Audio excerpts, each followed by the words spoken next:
जय हिंद दोस्तों, स्वागत करता हूं आपका Edu36 के इस ऑनलाइन प्लेटफॉर्म में। दोस्तों उम्मीद करता हूं कि आप लोग की तैयारी बहुत अच्छी चल रही होगी। जैसी आपकी तैयारी चल रही है वैसे ही अच्छी खासी गर्मी भी पड़ रही है। तो इस टाइम पे जो सबसे ज़्यादा इंपॉर्टेंट चीज़ है वो ये है कि अपने आप को आप सेफ रखिए। सेफ रखने का मतलब यह है कि आप लोग को फिजिकल की तैयारी करनी है, लेकिन हो सके तो आप सुबह ही तैयारी कर लीजिए। सुबह मतलब आप भोर में 4 बजे से 5 बजे के बीच में उठ जाइए और इधर से 6:30 के आसपास 6:30 बजे के पहले तक आप जितनी भी तैयारी आपको करनी है उधर कर सकते हैं।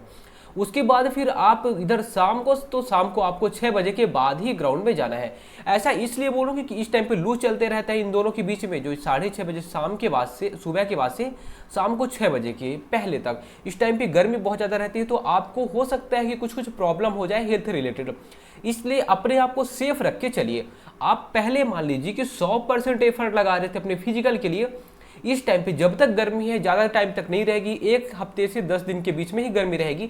तो इस टाइम पे अगर आप 90% भी एफर्ट लगाते हैं तो उतना हमारे लिए काफ़ी है, क्योंकि हमारे लिए सबसे ज़्यादा जो जरूरी है वो है हमको सेफ रखना, अपने आप को सेफ रखना। ठीक है, चलिए। तो इस टाइम पे आप क्या करेंगे, पहली चीज़ तो ये टाइम पे आप फिजिकल की तैयारी करेंगे। दूसरी चीज आपको क्या करना है, तो यहाँ पे अपनी बॉडी को हाइड्रेट करके रखना है। नींबू पानी, ग्लूकोज या फिर पानी का सेवन ज़्यादा से ज़्यादा करना है। अब देखिए, जो 6:30 से 6 बजे का जो टाइम पीरियड आपके पास रहता है, आप बोल सकते हैं कि ओवरऑल अगर मैं मानूं कि चलिए 10 घंटे है ना, यहाँ पे लगभग 12 घंटे के आसपास होगा। मैं मानता हूँ कि यहाँ पे 10 घंटे आपके पास हैं। ठीक है, 10 घंटे में अगर आप 4 घंटे, मान लीजिए कि 4 घंटे ठीक है आप आराम कर रहे हैं, सो रहे हैं, ठीक है, आप बाकी सारी चीज़ों में वेस्ट कर रहे हैं, तो 6 घंटे आपके पास बचते हैं। ये 6 घंटे आप इस टाइम पे, जो गर्मी का टाइम चल रहा है, इस टाइम पे आप अच्छे से पढ़ाई कर सकते हो। और ये जो 6 घंटा है, ये जब तक आप फिजिकल की तैयारी करेंगे देखेंगे ये 6 घंटे बहुत होते हैं, आपकी तैयारी बहुत हाई लेवल तक पहुंच जाएगी अगर ये जो टाइम है इस टाइम के आप अच्छे से यूटिलाइज कर लेते हो तो। हाँ, दूसरी चीज़ ऐसा भी है कि ये टाइम ऐसा भी आपके पास हो सकता है कि आप चाहो तो बस सोशल मीडिया पे, इंस्टाग्राम में है ना, व्हाट्सएप में, यूट्यूब में, ये सब जगह पे जो भी रील्स वगैरह बनते हैं ये सब आप देखते रहो और टाइम वेस्ट करते रहो।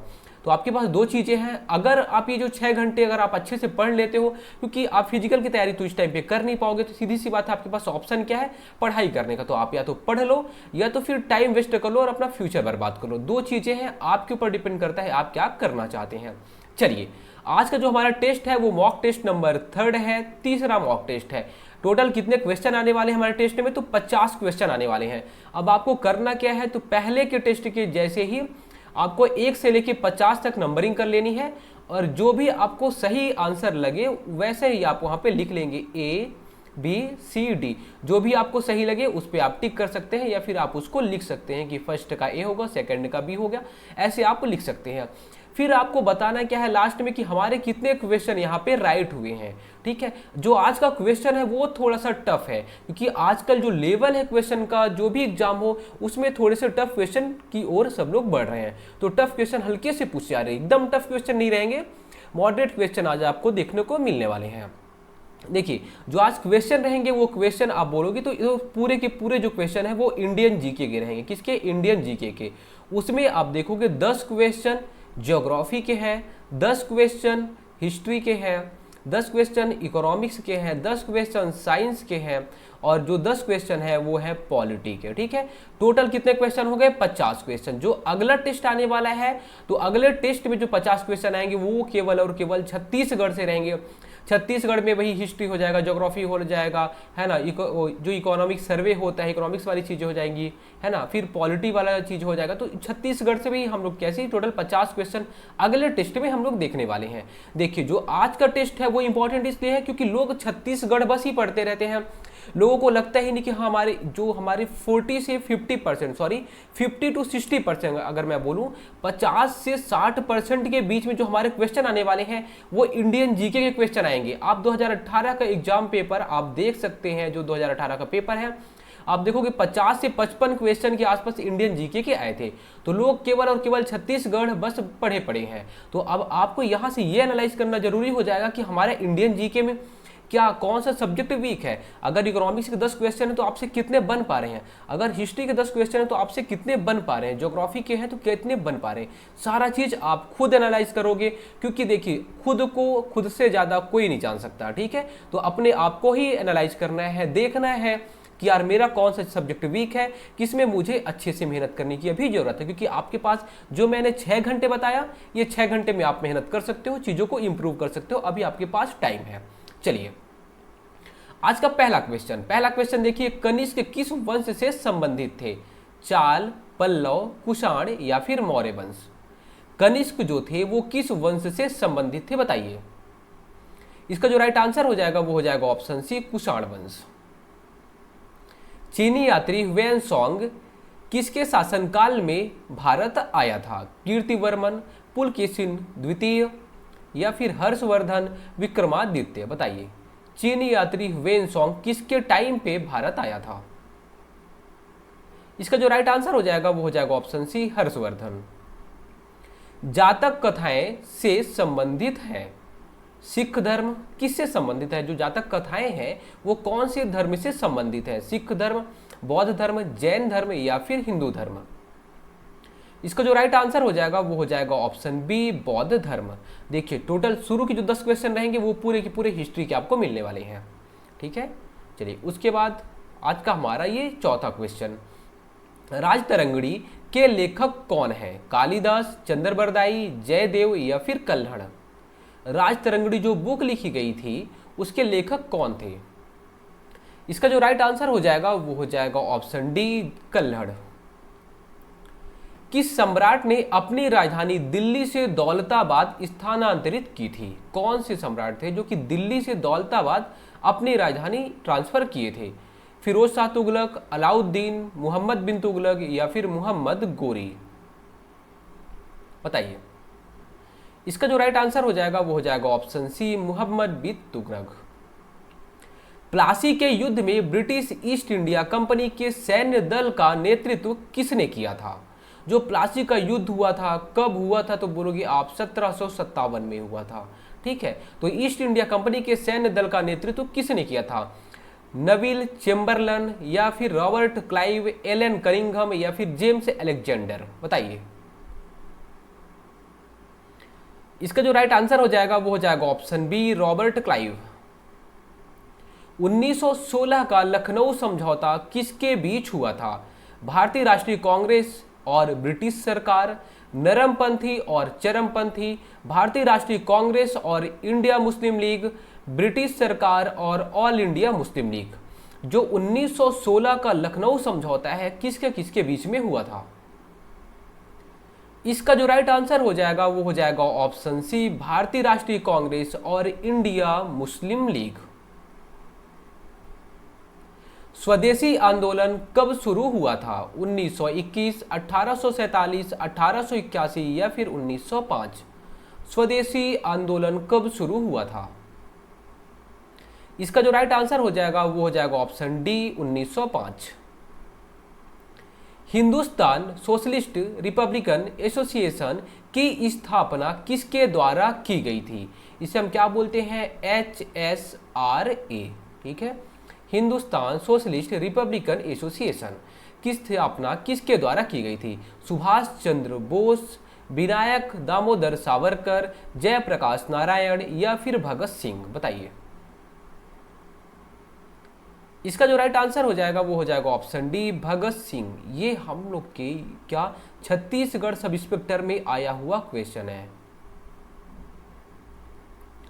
भारत छोड़ो आंदोलन डैश डैश शहर में हुआ था, से शुरू हुआ था, सॉरी है ना। भारत छोड़ो जो आंदोलन है वो कौन से शहर से शुरू हुआ था बताइए, कराची, लाहौर, दिल्ली या फिर बंबई। इसका जो राइट आंसर हो जाएगा वो हो जाएगा ऑप्शन डी, बंबई से ये स्टार्ट हुआ था। भारतीय संविधान में शामिल स्वतंत्रता, समानता एवं बंधुत्व के सिद्धांत किस देश के संविधान से लिए गए हैं। बताइए क्या स्वतंत्रता, समानता एवं बंधुत्व के सिद्धांत कौन से देश के संविधान से लिए गए हैं। बताइए फ्रांस, ब्रिटेन, आयरलैंड या फिर ऑस्ट्रेलिया। चलिए यहाँ आप इसको क्या कर लेना, इसको आप कर लेना बी और इसको कर लेना सी, ठीक है। चलिए अपने हिसाब से आप टिक कर लेना, ये हो जाएगा बी, ये हो जाएगा सी। इसका जो राइट आंसर हो जाएगा वो हो जाएगा ऑप्शन ए फ्रांस। भारतीय संविधान के निम्नलिखित में से किस अनुच्छेद में लिखा गया है भारत अर्थात इंडिया राज्यों का संघ होगा? अनुच्छेद 4, अनुच्छेद 2, अनुच्छेद 3 या फिर अनुच्छेद 1? कौन से अनुच्छेद में लिखा गया है भारत अर्थात इंडिया राज्यों का संघ होगा? इसका जो राइट आंसर हो जाएगा वो हो जाएगा ऑप्शन डी, अनुच्छेद 1 में लिखा गया है। ये जीवन के अधिकार को भारतीय संविधान के किस अनुच्छेद में शामिल किया गया है? अनुच्छेद 20, अनुच्छेद 34, अनुच्छेद 32, अनुच्छेद 21? देखिए 0 से 10 तक इतिहास था, फिर 11 से 20 तक जो आपको देखने को मिल रहा है ये है राजनीति या फिर राज्य व्यवस्था, इसे हम संविधान भी बोलते हैं। चलिए बताइए जीवन का अधिकार कौन से अनुच्छेद में शामिल किया गया है बताइए। इसका जो राइट आंसर हो जाएगा वो हो जाएगा ऑप्शन डी, अनुच्छेद 21। भारतीय संविधान के निम्नलिखित में से किस भाग के अंतर्गत अनुच्छेद 36 से 51 सूचीबद्ध किए गए हैं? सहकारी समिति, नगर पालिकाएं, मौलिक कर्तव्य, राज्य के नीति निर्देशक सिद्धांत? इसका जो राइट आंसर हो जाएगा वो हो जाएगा ऑप्शन डी, राज्य के नीति निर्देशक सिद्धांत, जिसे हम क्या बोलते हैं DPSP बोलते हैं। देखिए सारी जो चीजें हैं वो MCQs में कराई गई हैं, ठीक है, डिटेल में कराई गई हैं। अगर आपने नहीं देखा होगा तो यहाँ पे आप हो सकता है गलत भी कर रहे होंगे। भारतीय संविधान के किस अनुच्छेद में राष्ट्रपति पर महाभियोग लाने की प्रक्रिया प्रदान की गई है? अनुच्छेद 59, अनुच्छेद 61, अनुच्छेद 42 या फिर अनुच्छेद 48? राष्ट्रपति पर महाभियोग मतलब राष्ट्रपति को हटाना है, उसके लिए महाभियोग प्रक्रिया अपनाई जाती है। कौन से अनुच्छेद में बताया गया इसके बारे में? बहुत ही इंपॉर्टेंट ये अनुच्छेद है, अनुच्छेद number 61, option B right answer. Draupadi Murmu Bharat की डैश राष्ट्रपति हैं, कौन सी राष्ट्रपति हैं? 15वीं, 12वीं, 17वीं या फिर 19वीं? कौन सी राष्ट्रपति हैं द्रौपदी मुर्मू जी बताइए। इसका जो राइट आंसर हो जाएगा वो हो जाएगा ऑप्शन ए, 15वीं राष्ट्रपति हैं ये। संसद के 2 क्रमिक सत्रों के बीच अधिकतम कितना अंतराल होता है? 1 वर्ष, 8 माह, 3 माह या फिर 6 माह?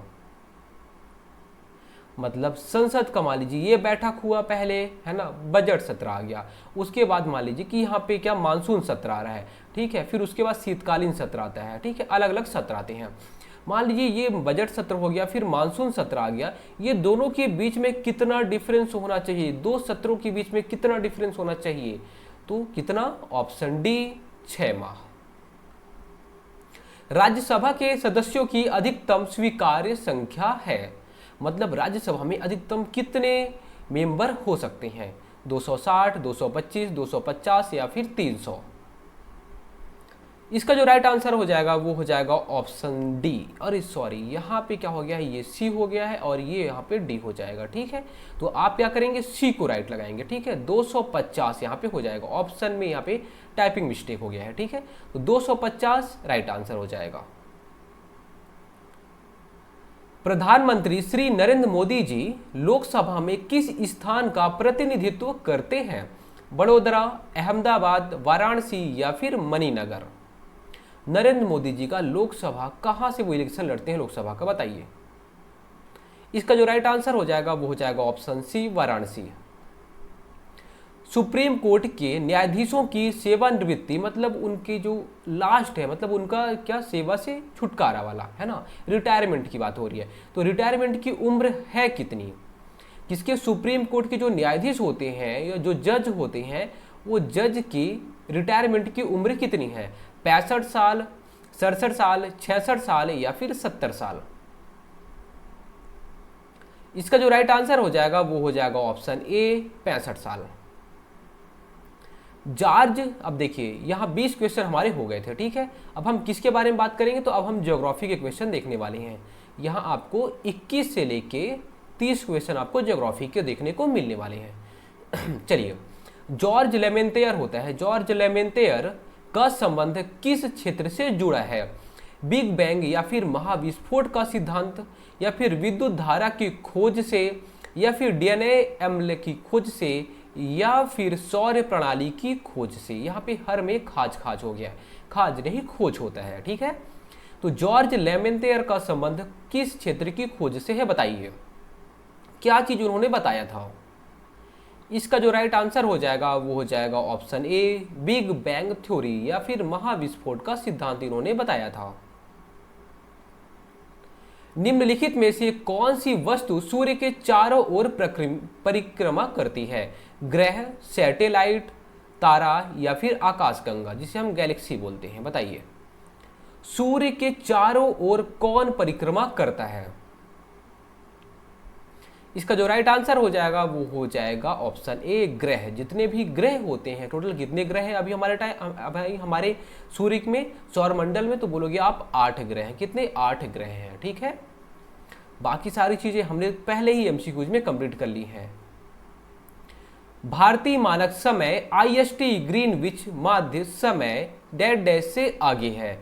बताइए कि जो हमारा मानक समय है, भारतीय मानक समय ग्रीनविच मीन टाइम जिसे हम बोलते हैं, क्या ग्रीनविच मीन टाइम या फिर ग्रीनविच माध्य समय से कितना आगे है? 5 घंटे 10 मिनट, 6 घंटे 15 मिनट, 5 घंटे 30 मिनट या फिर 3 घंटे 30 मिनट। इसका जो राइट आंसर हो जाएगा वो हो जाएगा ऑप्शन सी, 5 घंटे 30 मिनट या फिर 5.5 घंटे आप बोल सकते हो। निम्नलिखित में से कौन से राज्य पाकिस्तान की सीमा से सटे हुए हैं? कौन से राज्य पाकिस्तान की सीमा से सटे हुए हैं या फिर टच करते हैं? गुजरात, पंजाब, राजस्थान, हरियाणा। आपके ऑप्शन भी यहां पे दिख रहे होंगे, आप ऑप्शन के हिसाब से देख लीजिए कौन कौन से टच करते हैं पाकिस्तान को। देखिए, क्या गुजरात करता है? तो आपने तो टिक कर लिया होगा, ठीक है। चलिए मैं बताता हूं, गुजरात करता है, पंजाब भी करता है, राजस्थान भी करता है, लेकिन हरियाणा नहीं करता। A B C right answer. A B C किसमें है? बी में, ये राइट आंसर हो जाएगा। खासी, गारो और जयंतिया पहाड़ियां डेड कहां स्थित हैं? मेघालय में, नागालैंड में, असम में या फिर सिक्किम में? खासी, गारो और जयंतिया पहाड़ियां कहां पर स्थित हैं? इसका जो राइट आंसर हो जाएगा वो हो जाएगा ऑप्शन ए, मेघालय में। अमीनी द्वीप या फिर क्या बोलते हैं इसे, अमीनी द्वीप बोलते हैं। अमीनी द्वीप और मिनिकॉय किस भारतीय केंद्रशासित प्रदेश के हिस्से हैं? अंडमान और निकोबार, दमन और दीव, चंडीगढ़ या फिर लक्षद्वीप। बताइए कि जो अमीनी द्वीप है और मिनिकॉय है, कौन से केंद्रशासित प्रदेश के अंतर्गत ये आते हैं?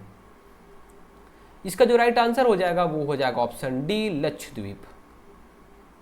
महानंदा नदी डैश डैश की एक सहायक नदी है? दामोदर नदी, यमुना नदी, सतलुज नदी या फिर गंगा नदी। कौन सी महानंदा नदी डैश डैश की एक सहायक नदी है? इसका जो राइट आंसर हो जाएगा वो हो जाएगा ऑप्शन डी, गंगा नदी। देखिए यहाँ पे महानंदा की बात की गई है, महानदी की बात नहीं की गई है। किस नदी को दक्षिण गंगा के नाम से भी जाना जाता है? कावेरी, महानदी, गोदावरी या फिर कृष्णा। दक्षिण गंगा हम किसे बोलते हैं? इसका जो राइट आंसर हो जाएगा ऑप्शन सी, गोदावरी। भारत में सबसे पुराना बांध कौन सा है? नागार्जुन सागर बांध, अलमट्टी बांध, इंदिरा सागर बांध या फिर ग्रैंड अनीकूट। बताइए कौन सा सबसे पुराना बांध है भारत का? Right answer option D, grand Anicut जो है ये सबसे पुराना बांध है भारत का। भारत में पर्वतीय वनों में किस प्रकार के पेड़ पाए जाते हैं? चीड़, और इसको आपको कर लेना है बी और इसको कर लेना है सी, ठीक है। चीड़ है या फिर मप्पल है या फिर सून का पेड़ है या फिर नागफनी है। यहाँ पे मप्पल नहीं होगा, यहाँ पे हो जाएगा क्या, पीपल कर लीजिएगा। यहाँ पे टाइपिंग मिस्टेक आज हो गया है। चलिए, पर्वतीय वनों में किस प्रकार के पेड़ पाए जाते हैं? बताइए चीड़, पीपल या फिर यहाँ पे आप इसको क्या बोल सकते हैं, साल का पेड़। चलिए मैं यहाँ पे लिख देता हूँ साल का पेड़ या फिर नागफनी। बताइए पर्वतीय वनों में किस प्रकार के पेड़ पाए जाते हैं? इसका जो राइट आंसर हो जाएगा वो हो जाएगा ऑप्शन ए, चीड़ के पेड़ पाए जाते हैं पर्वतीय वनों में। डैश डैश क्षेत्र भारत में कृषि के बाद दूसरा सबसे बड़ा नियोक्ता क्षेत्र है। अब किसकी बात हो रही है, तो अब बात हो रही है इकोनॉमिक्स के बारे में। किसके? इकोनॉमिक्स के अब क्वेश्चन आपको देखने को मिलने वाले हैं। ठीक है, 31 से लेके 40 के बीच में आप सब क्वेश्चन यहाँ आपको इकोनॉमिक्स के मिलेंगे।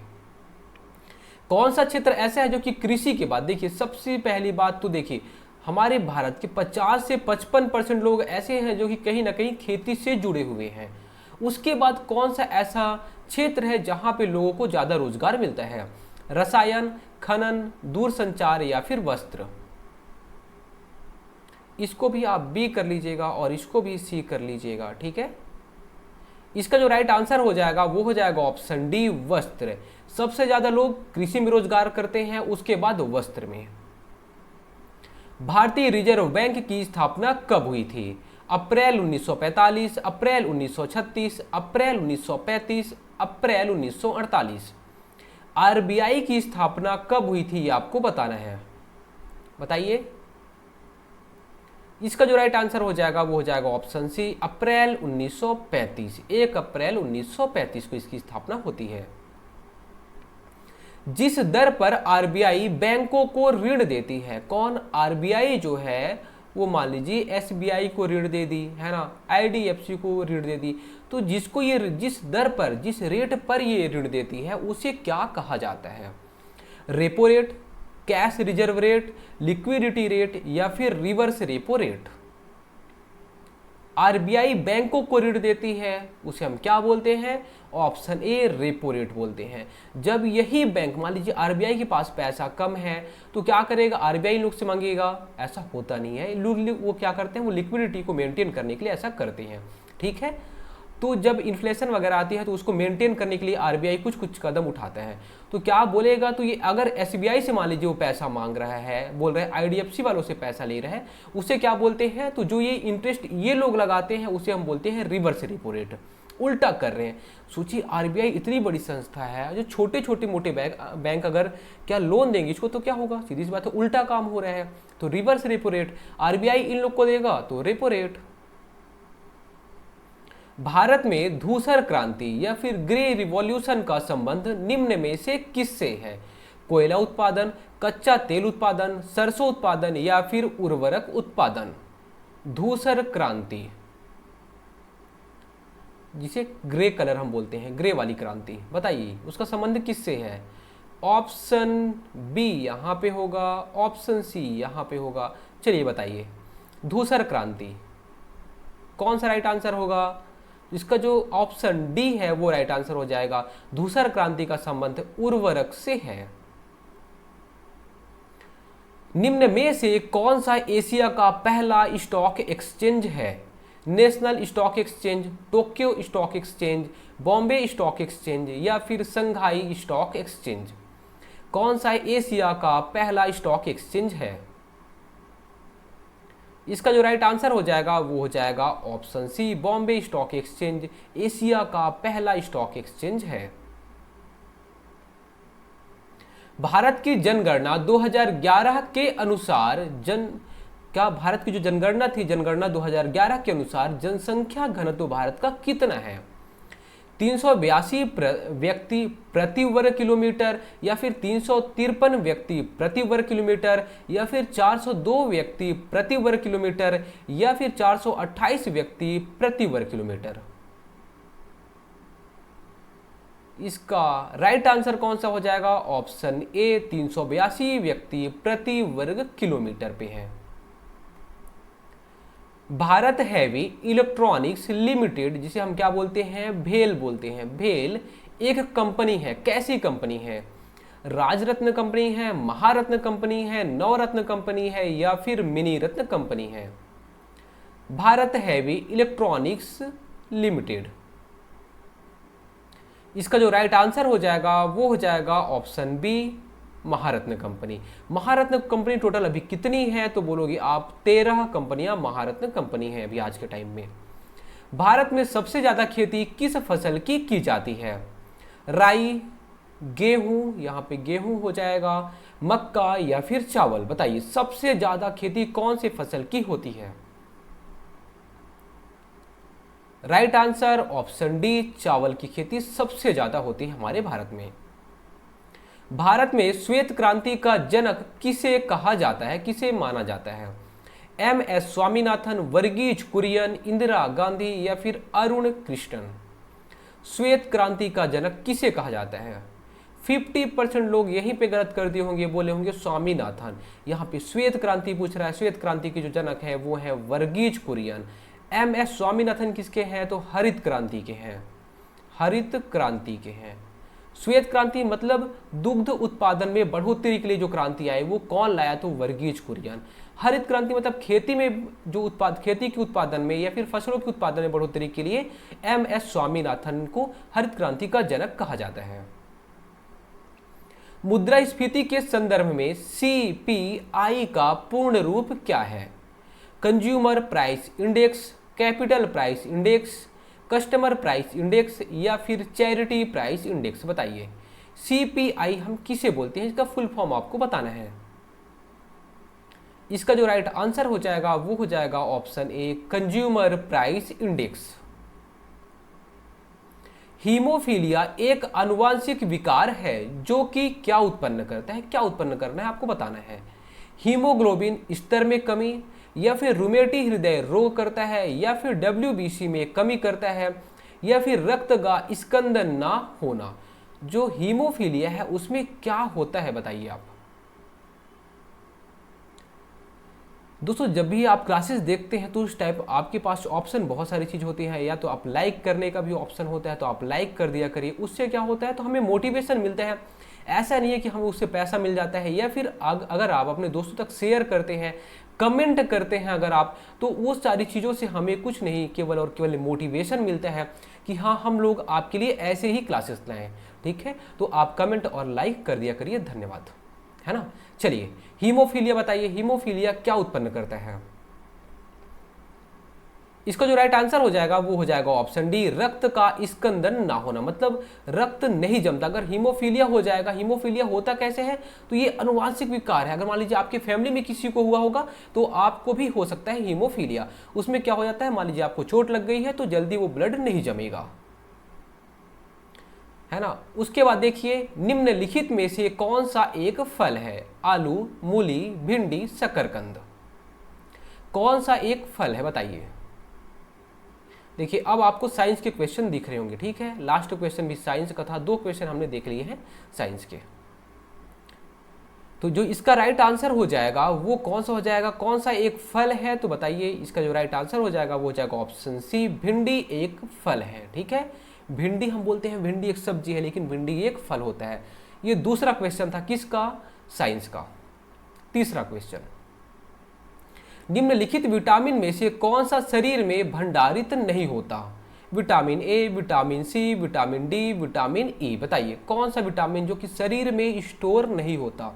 सारी चीजें एमसीक्यूज में कराई गई हैं। अगर आप एमसीक्यूज देखे होंगे तो यहाँ पे आप आराम से 25 to 30 क्वेश्चन तो आप आराम से यहाँ पे बना सकते हो, क्योंकि अभी एमसीक्यूज हिस्ट्री का बचा हुआ है और इसके अलावा थोड़ा सा भी इकोनॉमिक्स का बचा हुआ है। ठीक है, बाकी जो है ज्योग्राफी, पॉलिटी, साइंस सब कुछ हो चुका है। चलिए कौन सा शरीर में स्टोर नहीं होता तो इसका राइट आंसर हो जाएगा option B, vitamin C. Vitamin C का नाम क्या है, इस पर स्कर्विक अम्ल से हम क्या बोलते हैं। इसकी कमी से होता क्या है तो स्कर्वी रोग हो जाता है। लार निम्न में से किसके पाचन में सहयोग करती है? स्टार्च, प्रोटीन, रेशे या फिर वसा। जो लार होता है वो किसके पाचन में सहयोग करती है?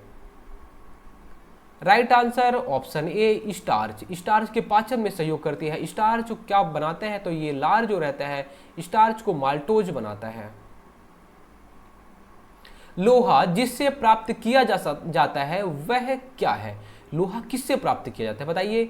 एंथ्रासाइड, इसे हम क्या बोलते हैं, एंथ्रासाइड। एंथ्रासाइड, मोनाजाइट, इसको आप बी कर लीजिएगा और इसको आप सी कर लीजिएगा। ठीक है, मोनाजाइट हो गया या फिर पिच ब्लेंड हो गया या फिर हेमेटाइट हो गया। लोहा किससे प्राप्त करते हैं बताइए, उसके अयस्क का नाम आपको बताना है। इसका जो राइट आंसर हो जाएगा वो हो जाएगा ऑप्शन डी हेमेटाइट। क्या हेमेटाइट से लोहा मिलता है? एंथ्रासाइट कोयला। पुरानी किताबों का कागज भूरा किस कारण हो जाता है? देखिए अगर आप किताब रख देंगे या फिर कॉपी आप रख दोगे तो आप देखोगे पहले तो मस्त व्हाइट व्हाइट पेज रहता है, फिर कुछ टाइम बाद क्या हो जाता है, हल्का हल्का सा पीला टाइप का हो जाता है। वो क्यों हो जाता है बताइए? लगातार उपयोग से, या फिर संवातन की कमी से, धूल जम जाने से, या फिर सेलुलेज के ऑक्सीकरण से। इसका जो राइट आंसर हो जाएगा वो हो जाएगा ऑप्शन डी सेल्यूलोज के ऑक्सीकरण से। फ्यूज में प्रयुक्त होने वाले तार की विशेषता होती है निम्न प्रतिरोधक शक्ति, उच्च गलनांक, या फिर निम्न प्रतिरोधक शक्ति निम्न गलनांक, या फिर उच्च प्रतिरोधक शक्ति निम्न गलनांक, या फिर उच्च प्रतिरोधक शक्ति उच्च गलनांक। ये क्वेश्चन हमने एमसीक्यूज में भी देखा हुआ है। चलिए बताइए, इसका जो राइट आंसर हो जाएगा वो हो जाएगा ऑप्शन सी उच्च प्रतिरोधक शक्ति और निम्न गलनांक। ध्वनि ऊर्जा का विद्युत ऊर्जा में परिवर्तन किया जाता है माइक्रोफोन द्वारा, लाउड स्पीकर द्वारा, सौर कोशिका द्वारा, या फिर क्या बोलते हैं सोलर सिस्टम द्वारा। ठीक है, सोलर सेल वाला, सौर सेल द्वारा, या फिर ग्रामोफोन द्वारा। बताइए, ध्वनि ऊर्जा का विद्युत ऊर्जा में परिवर्तन किसके द्वारा होता है? Option A right answer microphone द्वारा। हवाई जहाज से यात्रा करते समय पेन से स्याही निकलने लगती है, क्यों निकलती है? वायुदाब में कमी के कारण, या फिर वायुदाब में वृद्धि के कारण, या फिर स्याही के आयतन में वृद्धि के कारण, या फिर अत्यधिक भार के कारण। देखिए अगर आप यहाँ पे पेन रखोगे कुछ नहीं होगा, लेकिन जैसे आप हवाई जहाज से यात्रा करने लग जाओगे, जब आप ऊपर जैसे जाते जाओगे तो पेन से स्याही निकलने लग जाती है। क्यों होता है? ऑप्शन ए राइट आंसर वायुदाब में कमी होने लगती है। जैसे आप ऊपर चढ़ते जाओगे वैसे ऊपर जाते जाते वायुदाब में कमी होने लग जाती है। दूध को मथने पर क्रीम अलग हो जाती है, इसका कारण क्या है? गुरुत्वीय बल, अभिकेंद्र बल, या फिर अपकेंद्र बल, या फिर घर्षण बल। जब दूध को मथते हैं तो क्या हो जाता है? क्रीम निकलता है। ऐसा क्यों होता है? इसका जो राइट आंसर है वो हो जाएगा ऑप्शन सी अपकेंद्र बल। दोस्तों उम्मीद करता हूँ ये क्वेश्चन, जितने भी क्वेश्चन थे सारे क्वेश्चन आपने अच्छे से समझोगे। देखिए क्वेश्चन का लेवल अच्छा था, यहाँ पे आपको प्रैक्टिस के रूप में आपको लेना है कि हाँ यार मेरे कितने क्वेश्चन राइट हो रहे हैं, मुझे कितने मैं गलती क्या कर रहा हूँ और क्या चीज़ें हमें अपने आप से इम्प्रूव कर सकता हूँ, सारी चीज़ें आप यहाँ पे इससे सीख सकते हैं। दोस्तों उम्मीद करता हूँ सब कुछ आपको समझ में आया होगा। जो भी क्वेश्चन थे सारे क्वेश्चन आपको अच्छे से समझ में आए होंगे। धन्यवाद।